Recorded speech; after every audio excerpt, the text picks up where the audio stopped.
Hey guys, and welcome back for another video. If you've been on the channel for a little bit, or if you've just recently looked through the videos that I've been posting over the last couple of weeks, then you'll notice that a lot of it deals with the Core Tyria Masteries. That was all in preparation for this guide. Today I'd like to talk to you guys about what I think is the most fun and fastest way to complete your Core Tyria Masteries if you haven't already done so. In the description of this video, you should find links for basically all relevant guides pertaining to any of the things that I'm mentioning, whether I had time to make one or not. And with that, guys, let's go ahead and get started. Alright, so to get your Core Tyria Masteries completed, you're going to need a total of 49 mastery points. As I cover how to get each one of these mastery points, I'll keep a counter running so that you guys can make sure that you've made it all the way to 49. So the first and easiest mastery point, I would say, is just get any character to level 80 for the first time. And if you can manage, I would highly recommend completing the personal story one time as you're leveling that character to 80,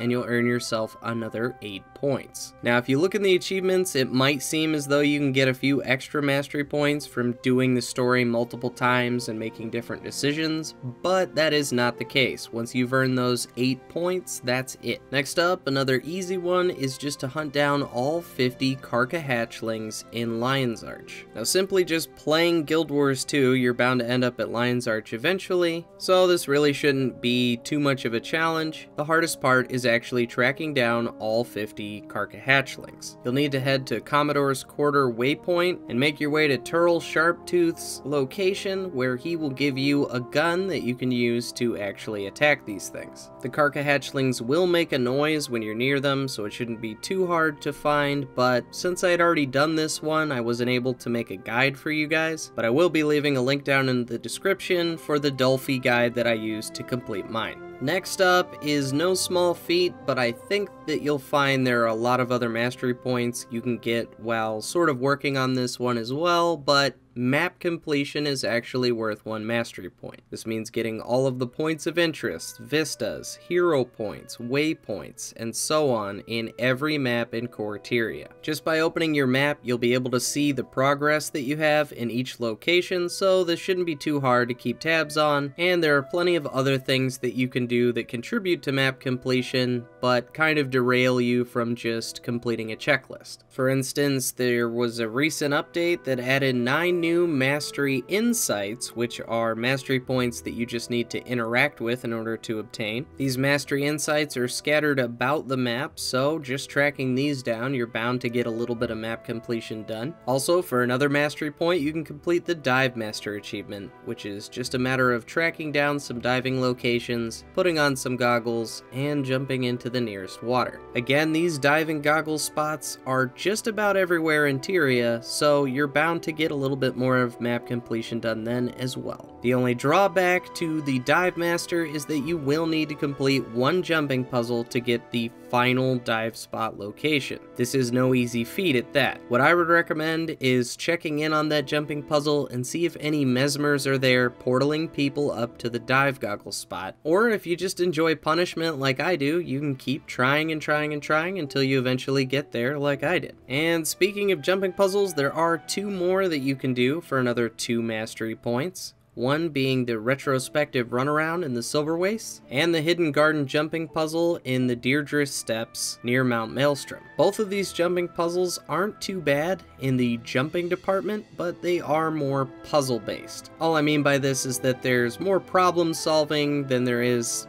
jumping. The Hidden Guarded jumping puzzle should only take you a few minutes, and the Retrospective Run Around puzzle will set you back some time, so make sure to set a little bit aside to complete that. But if you follow the link in the description, the video I made should help you guys get there relatively quickly, and you can avoid the runaround part of that puzzle. Since you'll be in the Silverwastes, it probably makes sense to grab the easy mastery point for collecting all the coins in that area. Now, since I'd already grabbed a few random coins on on my first playthrough through the zone, I didn't really want to make this into a guide where I'd have to explain where coins should be rather than where they are, but again, I will be leaving a link in the description to help you guys get through this one as well. Another great thing you can do during map completion is take out some of the world bosses. A few of these will give you a mastery point just for defeating them, and others have achievements tied to them, and completing all of those achievements is going to get you yet another mastery point. The best of all of these has got to be the Triple Trouble event that you can do in Bloodtide Coast. When this event spawns, there's going to be 3 locations with 3 Wurms, and you're going to have to pick one each time you do this. Defeating each jungle Wurm is going to give you 1 mastery point per Wurm. You'll get another if all groups succeed at defeating their jungle Wurm,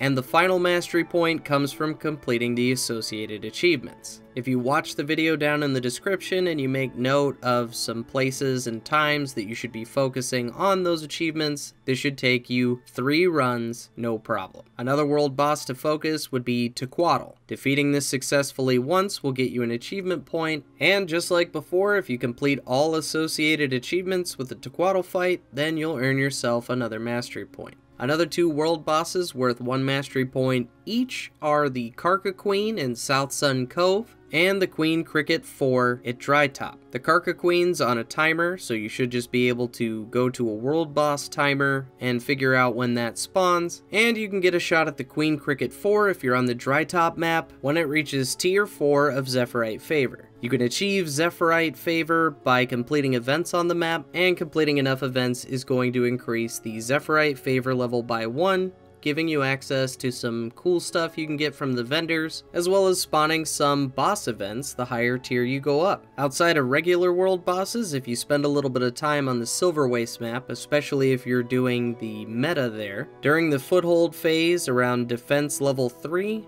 at each of the forts, there's a chance 1 of 4 legendary bosses will spawn. Defeating each one is worth a mastery point, and defeating all 4 is worth a 5th. The Silverwastes is not only a great place to earn those few mastery points, but it's also a fantastic way to earn experience needed to train each one of these masteries. And as you'll no doubt be farming the meta event waiting for those legendary mobs to spawn, you'll more than likely end up completing the meta event and getting yourself some decent crafting materials for ascended and legendary crafts. For the last stretch of this Core Tyria Mastery journey, we're going to go to the Fractals of the Mist. There are a total of 14 mastery points that can be earned in Fractals of the Mist, so if you enjoy Fractals and you think you can get all of these done, it might not be a bad idea to sub in some of these points for some of the others. Now, I'm not going to go through all 14 here because I've already done that, as you might have guessed, in another guide already, but something to keep in mind is that you don't actually have to play higher level fractals to earn the mastery points. You can actually earn every fractal mastery point within the first tier of fractals. Another little something to keep in mind is to check the looking for group tool. The hardest part of unlocking Fractal Masteries is making sure everyone in your party is on board to do the specific thing required for you to get that mastery point. Similarly, make sure that if you're using looking for group, you post your intent. If you're going to try and kill all the chickens in the urban battleground fractal, it's a good idea to let the people in your party know that's your goal, or they're just going to try and wrap the fractal up as fast as possible.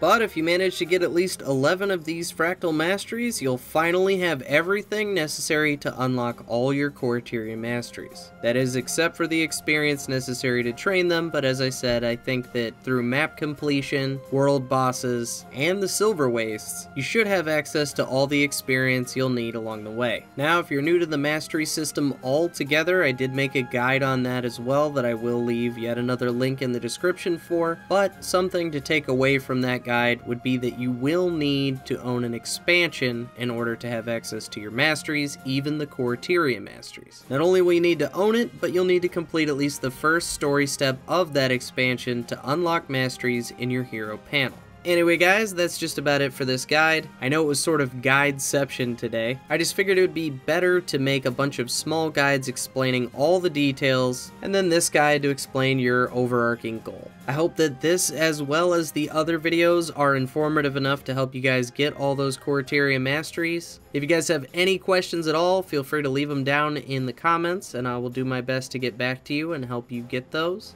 But as always, guys, thank you so much for watching, and I will see you in the next one.